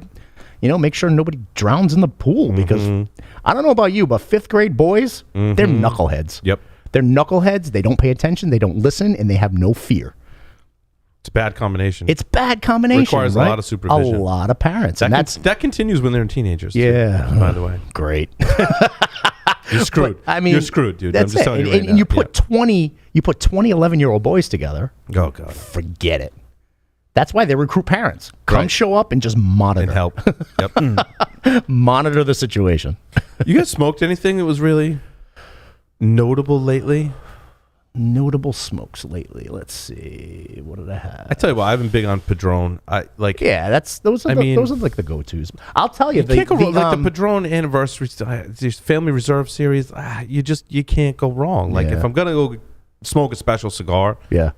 that's I smoked a 45th anniversary Maduro or Family Reserve Maduro on the show Wednesday. I think, and it's just you're just never disappointed. Yeah. The last Stogie Geeks that we did, that Santana interview cigar, Yeah. that cigar there, I bought 4 of those. I think they actually just released them again. That cigar is amazing. It's Costa Rica. Costa Rica Puro. Nice. And it is a beautiful, Not too many of those. beautiful We've smoke. talked about Costa Rican Yeah, tobacco and cigars beautiful in smoke. years past, but yeah, I haven't dug in lately. Beautiful smoke. The Crocier is doing such a great job. And we said it on the last podcast that we were on. Actually, you guys interviewed Santana way back when. Episode 100 and whatever, 50-something, 59, I don't know, but way back when. That was a great, great cigar. Yeah, notable. I had the EP Carrillo Short Run 2022 Retro, Oh, interesting. and I have some of those I at haven't home. smoked any of his newer stuff. Yeah, I some of those- smoke a lot of his older stuff. It's like it's really good. It's like a Robusto size. It's a little thinner. It's super. It's so tasty. It's not strong, but and the tobacco's ready. So that's been there, and the La Ranqueza by Tatuaje. Oh, yep.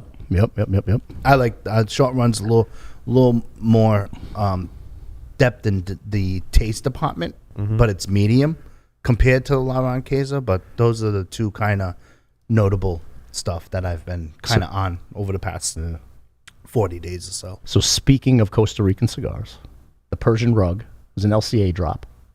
Costa Rican Puro Lancero right here. I brought it just in case, and I'm almost done with this one, so I may fire this one up next. Oh, I smoked a La Aurora Preferido 100 Años. They make, I mean, this like unicorn cigar now, right? Good luck finding it. I was like, oh, I wish I could get more of these cigars. I found one kicking in my humidor. I took a picture of it because I was like, this is a significant event. Like these cigars, like to my knowledge, really don't exist anymore. In that like full, it's a large Preferido size and has the the lion on there with the 100 Años band. How old was that?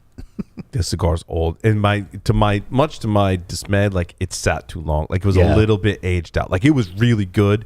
I was like, and it smoked great. I'm like, this is a great cigar, and I did enjoy it. But I was like, I wish I had smoked this a little sooner because it lost, it lost some with age. Not a little bit, like it lost some. And you make fun of me for resting my cigars for 90 days, but you rest some of yours for like 10 years, man. brother. Yeah, too long. This is, again, this is probably I probably got it next door. Yeah. Because they have a very close relationship with La Aurora next door. And so I probably bought a bundle of them next. I want to say this was like a bundle kind of thing that they had. And bought some next door. And I was like, oh, man. Yeah. They had La Aurora did an exclusive for them too with that Años blend. Yes. And it was so I have tasty. some of those. So, I have a box of those kicking around. They're We should so smoke tasty. those. They are like so tasty. Because those probably, we should smoke those. Yeah. Now having smoked out, I'm like, we don't wait too long. All right. We could do Game maybe on. Next month we'll Game break on. those out. Let's do Those it. are like petite Coronas though. It's not a big cigar. Yeah. But they're good. I smoked one of those in the past month or so, and they're smoking good. So we should probably rip through them and get them smoked. Right. One of the articles I had in kind of flipping into the business of cigars, and Room 101 got acquired. Oh, I saw that. Yeah, by Scandinavian I love Tobacco Matt. Group. Matt is like such a nice person. Yeah, He's a great and guy. you go out there and you look at all the social media posts, and oh my God, Room 101, they're gonna go down the toilet, blah blah blah blah. But I'm like, that's business 101. That's like, you want to cheer that. Like you want to take a look and say, this is the success story. You got a guy who went out there and built his brand and built up Room 101 to what it is today, and then got a larger company come in and acquire it. And I feel it's going to allow him to maybe focus on the places he could focus, and they'll run the business. Do you know what I mean? And I mean, he still has a piece of the action. He still has a piece of the strategy around the cigar line. So he's still involved. And, I sit back and I say, I wish Matt the best, and you know what? Take it to the next level now, because that's what. Done some great cigars, man. Yeah. Like I bought some of his cigars. Weirdly enough, on a closeout. I'm like, I don't understand why you'd be closing out some of this stuff, because I bought some of his, like a box of 50 Petite Coronas, and a short Robusto.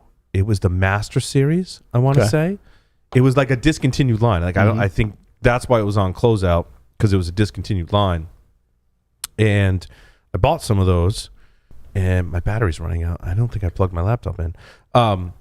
I bought some of those, and like they smoke. They're amazing. Yeah, they're awesome, awesome cigars. I wish I could find more of them. Right? Yeah, and so that's the problem. I like these cigars, and like a lot of times the cigars they don't make anymore. Right.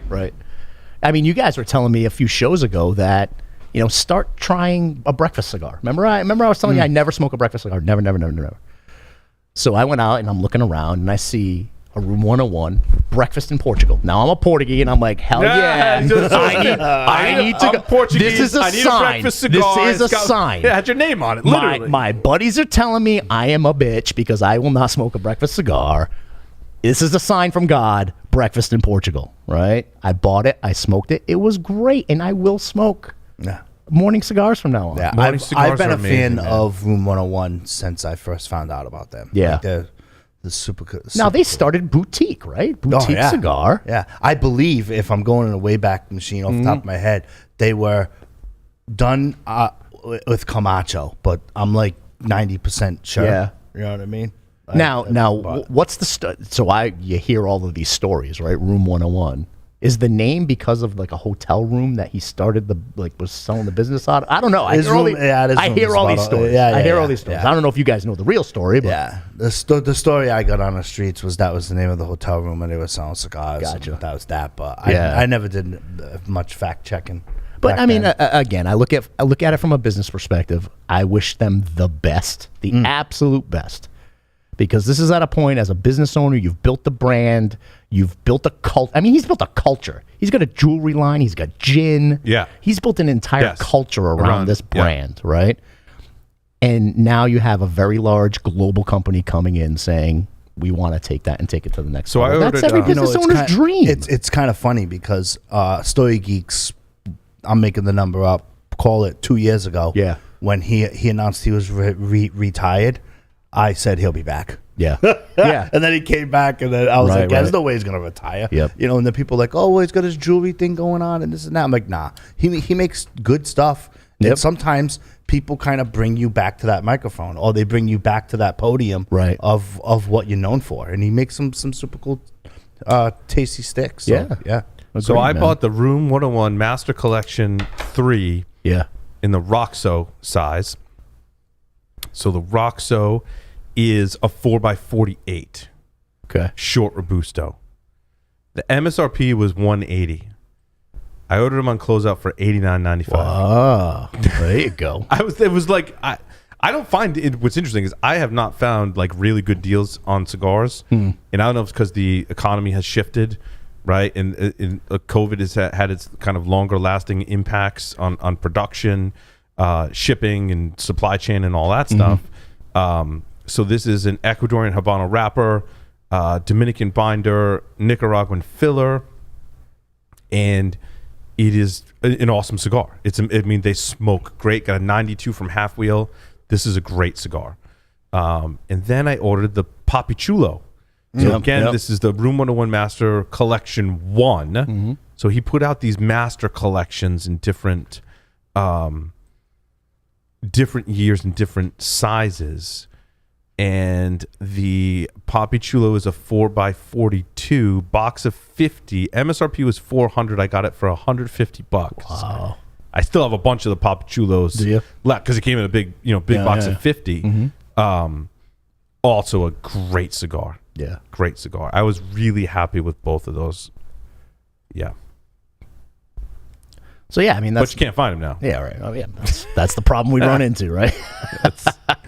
This is a problem. We need to get with Matt. Be like, dude, can you recreate that? Because that was really good. Yeah. Now, what do you guys know about the Scandinavian Tobacco Company? I mean, tobacco group. I know they have other lines. I don't remember now. I mean, again, it's about the quality of the acquiring company as well and what they're going to do with the line. But yeah, I just don't know enough about them as a parent company now. And I don't know what like Room 101 looks like today in terms of their offerings, right? Like I know some of their older stuff that I just described as being really good. As far as what's available today, I'm not quite sure. So I'm on their site right now. Balmoral. Yeah. They own that. They own CAO. Yeah. Okay. They own US Cohiba. Yep. What else? La Gloria Cubana. But weren't Cohiba and La Gloria Cubana, weren't those either General or Altadis? They were one of those companies before, I thought. Yeah. I'm looking at their brand. They have a whole section of their website that's our brands. Let's see. So I didn't keep up on the industry news. Macanudo? Yeah. Is that maybe US Mac? Yeah. Potagus. I thought that was Altadis that owned those brands or General Cigar. Which one was it now? st-group.com is Scandinavian Tobacco Group. These are all their brands. So they're in. That's interesting. Like I said, I didn't I wonder if they're just gonna stream the line, create 20 SKUs off the rip. Yeah. So Partagas was General Cigar. Those were General Cigar Hold on, brands. let me click in. You can click into the brand here. Hold on, let's see what they say. Because I want to say the Cohiba was the U.S. Partagas was relaunched by General Cigar Company in 1978 in the U.S. Right, because I want to say General and Altadis picked up the U.S. versions of because they were primarily Cuban cigar brands, right? General and Altadis had some of those that were non-Cuban cigars, but the same brand that they marketed here in the U.S. So they're actually showing their market for Partagas, and it's U.S. Nowhere else in the world. So they must own the U.S. market of. So General must have sold, and people that follow the industry are like, "You're telling me shit that I already know." Yeah. I did not realize that. Yeah. Which Partagas? So like, of all those brands, like I was never a huge. Those are like the commodity brands. Yeah, right. Here in the U.S., like you can walk into a liquor store. Yeah.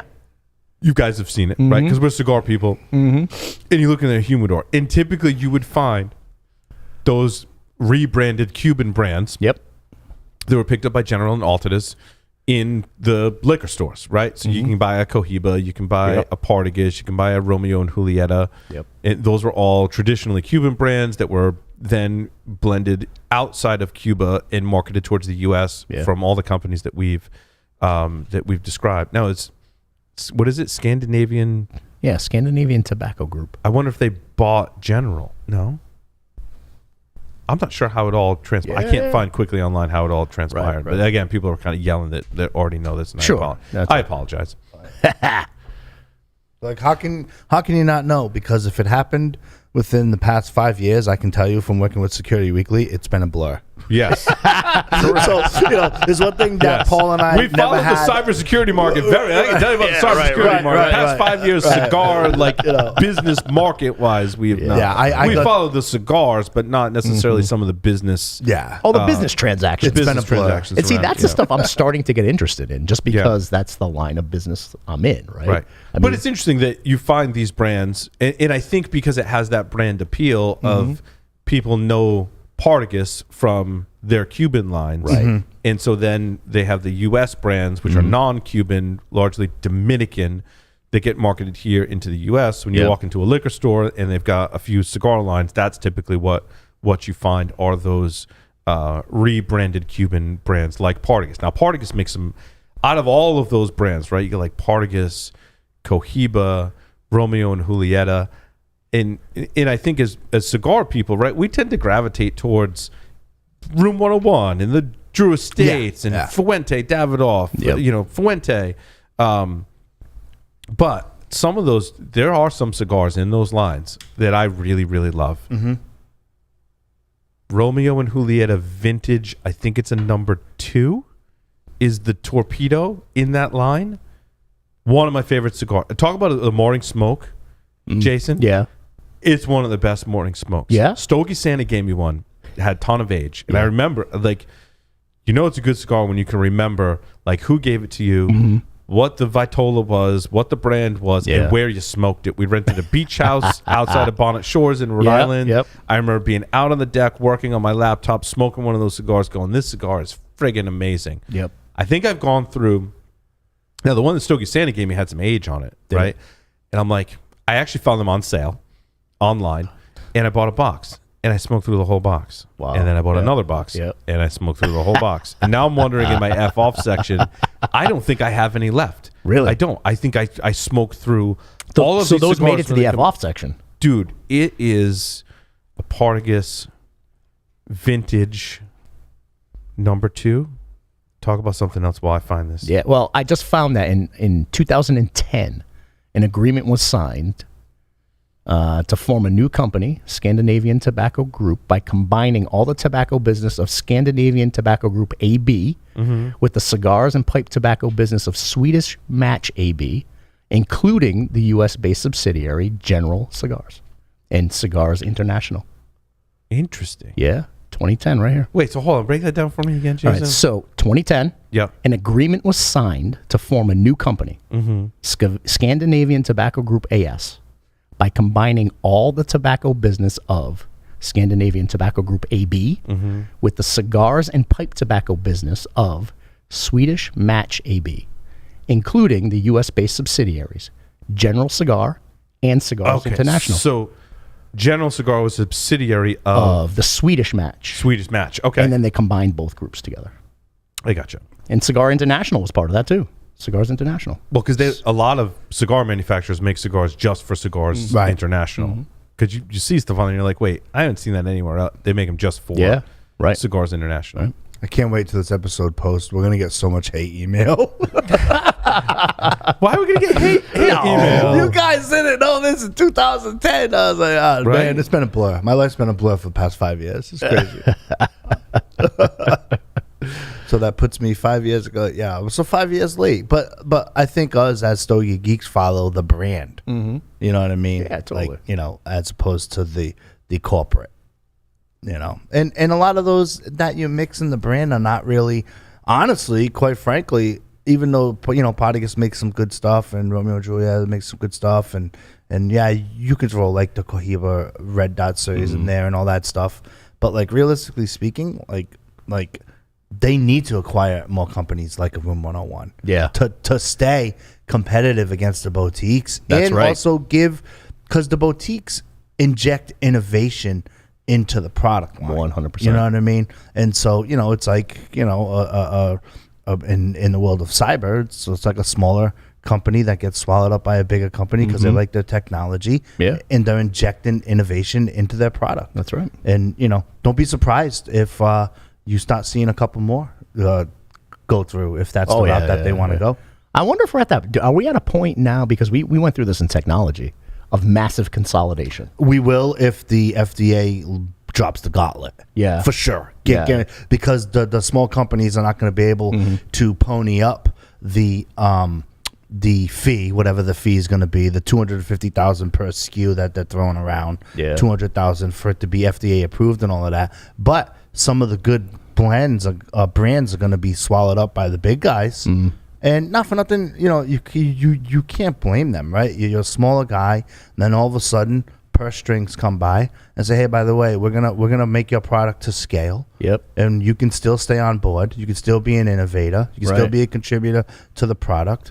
But instead of producing, again, I'm making the number up, $2 million of cigars a year or $3 million a cigar, we can now do, you know, $8 to $12 million cigar a year. Give you a couple more SKUs. Give you some more exposure.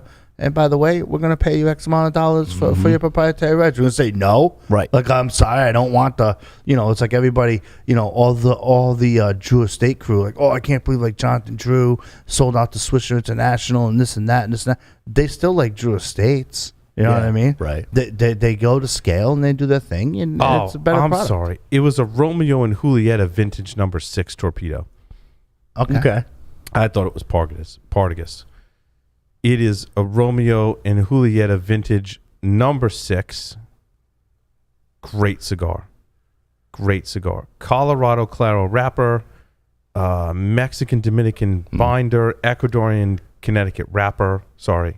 The color is Colorado Claro, is listed on this website, which is weird. The wrapper is an Ecuadorian Connecticut. It's a Connecticut-based cigar. It's a 7x60, which is a weird size, right? But it's a torpedo, a pyramid is what they call it, shaped pyramid, and love this cigar. In fact, I got to order more of these. It's a Romeo and Julieta. You sure there's no more in the F-off section? I'm going to go check after the show. But speaking of morning cigars, one of my favorite morning cigars, and like weirdly enough, like it's not from like a boutique cigar company or like it's from it's Romeo and Julieta, right? And not the Cuban vintage, like the non-Cuban vintage. So there's definitely some gems in there. I think people think like, oh, Cigars International, your liquor stores is what largely carry these cigars, but like no, there's some gems. Partagas makes some awesome ones. The Ducatus was a limited line from Partagas. Freaking amazing cigars. They've got some good. Their limited Partagas stuff is really good. Yeah. Now you put some Davidoff articles out there, and I just happened to put a Diaz Cabrera, an Eladio Diaz article out there as well. Oh, that's the new person at Davidoff, right? No, because he was the blender for Davidoff who left. Oh, okay. So remember we talked about Yes. this, and he left, and he's launching his own. He has his own company, right? Diaz Cabrera. Hanky Kellner retired. Yeah. From what I understand. Right. Again, this is like stuff we don't.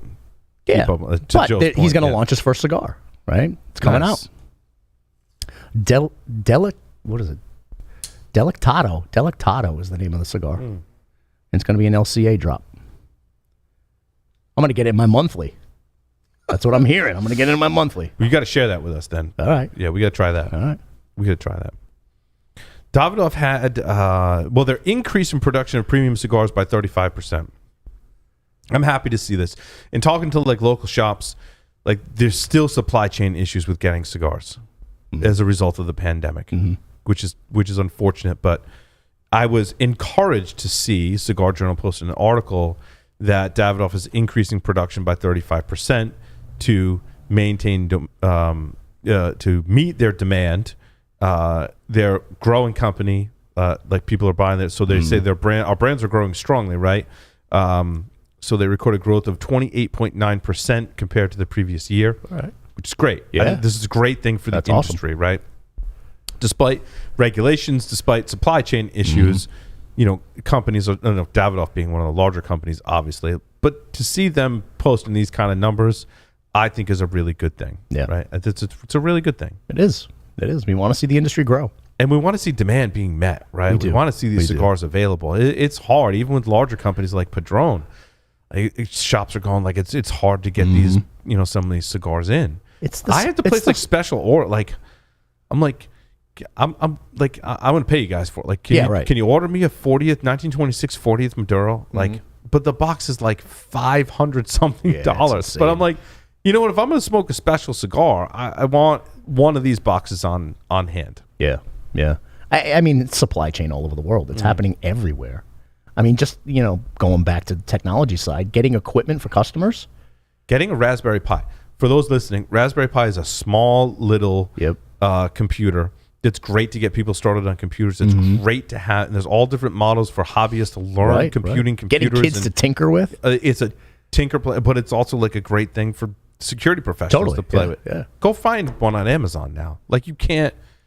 I talked to someone in our industry, Joe Grand, who's into the hardware. He's one of the most prolific hardware hackers in our field. And even he says, he's like, if I need new Raspberry Pis, man, he's like, I'm paying a premium on eBay right now to get them. Right. And this is, Joe was someone who keeps up on all of this. I actually just posted a video where he helped someone get into a phone that had some cryptocurrency on it.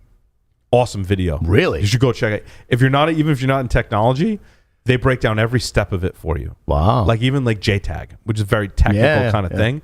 The video's like this like regular dude that works for the transit authority in Seattle. Like, I had this phone that had some Bitcoin and I'm locked out, and Joe helped him, dude, and had a production company produce this video of getting back. I'm about halfway through the video, and it's produced in a way where it's got a wide audience. Yeah. Like, it's a really cool watch. Like, it's produced like a TV show. I'm like, you did a great job. That's cool. Yeah, I'm gonna go check it out.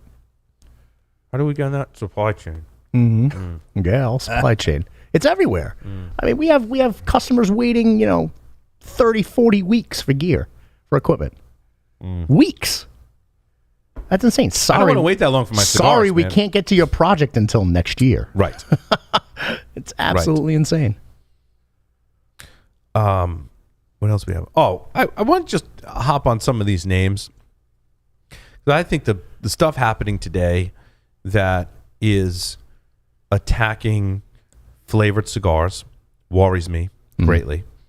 I think, again, think what you will about vaping. The fact that the U.S. government can come in and tell a company you can't sell your products here in the U.S. Right. That's scary to me. And this is why I think the premium cigar brand the industry needs to be separated from all that. Yes. It needs to be treated completely different. We've established it on the show, man. Vaping is a very different experience from smoking a cigar. I'm going to tell you right now, I've tried a lot of different vape stuff. Like, I was into it for a while. Yeah. A lot of different vape devices I've tried. Several. Yeah. Like all kinds of different stuff. I even had one. Someone was talking about this when I was doing a Security Weekly episode. And I'm like, or I posted on Facebook. Someone mentioned in a comment, like, hell, you should get a vape device that looks like a cigar. I'm like, dude, I tried one. Did you? Covered it on the Stogie Geeks. I had one. It looked just like a cigar. Yeah. It's a plastic vape device that looks like a cigar. It had vape juice that was supposed to mimic a cigar. I'm like, look, I'm gonna try it. Like, because I want to experience this. I want to like talk about this and see what it's like. It wasn't great. No, yeah. Like it leaked. The flavors were nothing like a cigar. It is vaping for me for a while was like, can I get away with this and kind of supplement? Like, how different is it from cigar smoking? Dude, it's totally different. Way different. It's totally different in these devices that were made that I tried that would mimic a cigar experience. Totally not there. So you're right, Jason. It has to be because it's not smoking. No. And it's not tobacco. Right. But you get this group out there, Tobacco Free America, And that's they lumping all lump this everybody fucking in. shit together. They I'm like, lump them all in, man. one, it's not tobacco. Two, it's not even about nicotine. Nicotine's just one of the ingredients they use in vaping. Marijuana is another one. CBD is another one. Yep. They use the glycerin and vegetable. There's another one. There's polyglycol, but there's also the vegetable. Like, there's all kinds of different ingredients, right? Yeah. And there's all different types of vaping. In my experience, and from my technical know-how, it is nothing like smoking a cigar. They should be completely separated, but they still tend to lump them in, and we do have to lobby to get that shit separate. That's what I like about the Florida law is it differentiates them from cigarettes, which I think is a great step. It is. It's huge. Cigars and pipes too. Right.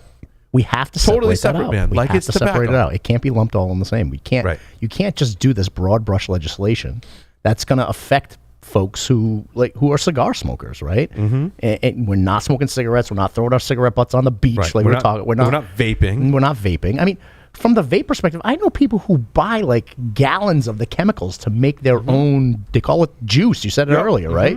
To make their own vape juice. They're buying it in bulk. They're getting it shipped to their house and they're mixing it and then giving it to their buddies and But selling a lot of it. it doesn't come down to science. A lot of it comes down to they don't want children smoking. I get that, right? But like, how many kids are going to get cigars? It's not going to happen. I mean, we've seen that, right? Like, it's not going to happen. It's not a thing. The kids don't until they reach what I've found in my experience. I use my nephew as an example. Like, the later years in high school, in college, and going into college is when they might start thinking of smoking cigars. So my nephew and I will now share a cigar. Sure. The problem that he has is he's not 21 yet. Right. So we can't buy cigars. So that's another problem that I see, because here's my perspective. If you can take an 18-year-old kid, you can put them in the military, you can hand them a rifle to protect this country. They're going to go out and die for this country if a war breaks out. They're willing to go out and die for this country and sacrifice themselves. You're telling me they can't smoke a cigar?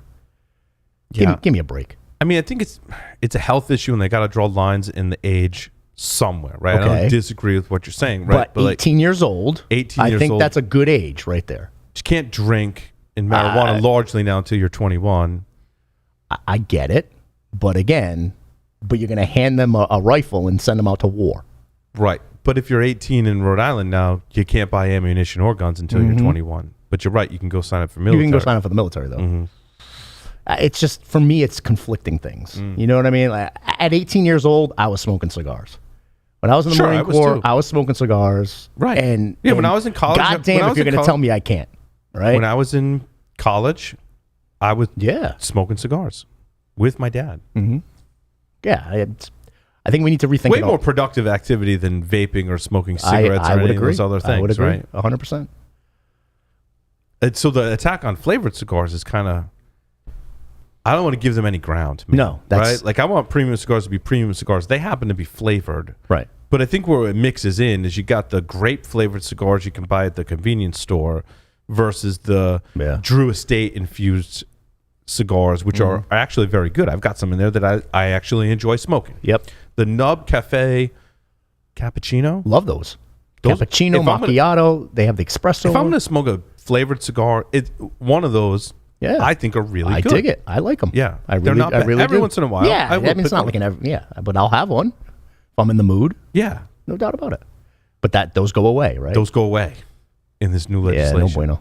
Like, they're attacking everything from menthol cigarettes to any kind of flavored cigars to any kind of flavored vape, like it's all under the same umbrella. Yeah. Like anything flavored means it's being marketed towards But children. this is why we need to lobby. We need to have a group of folks who can lobby for the industry and actually go out there and educate the difference. Right. Because I'll tell you, you'll have so many lawmakers out there who don't even think about the difference. In No. their brain, it's all lumped into one thing, and we need to educate them on the difference. Yeah. And we need to be able And to it's a go out there and continuing education. It is, 'Cause all the time. Politicians change over. They do. Their motivation is their political career. It has That's it. nothing to do with That's it. legislation. That's You it. got to understand that first and foremost. That's right. So you got to continue to lobby. And you cannot reel the laws back. Once they're in, they're nearly impossible to retract. It's rare. The U.S.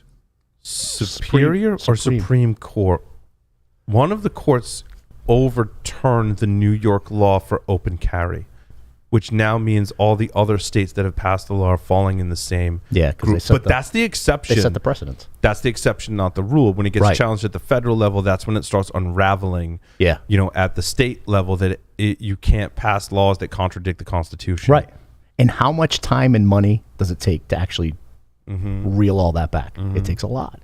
You got to Takes a- repeal. You got to repeal the law. takes a lot But if of- the federal courts are saying that's unconstitutional, Right. It has to be repealed. Yeah, totally. They'll fight it. They'll fight it in every state. And they're gonna fight. They're going It's to have gonna to be go a fight. fight it in every It's gonna state. be a fight. It will be a fight, and it takes a lot of time to do that. Yep. Right. So if you can, And wasting our time on if you stuff can be that, like, proactive we don't, and like stop shit it up that front, doesn't matter. Like, Right. Scientifically, a lot of this stuff is stuff that doesn't matter. right? You know. Does the cigar industry have a lobby on? Yeah, Cigar Rights of America. Cigar Rights of America, Yeah. CRA, right? Mm-hmm. And they're out there lobbying. Yeah, we just got to get involved as a community. We need to get more involved, right?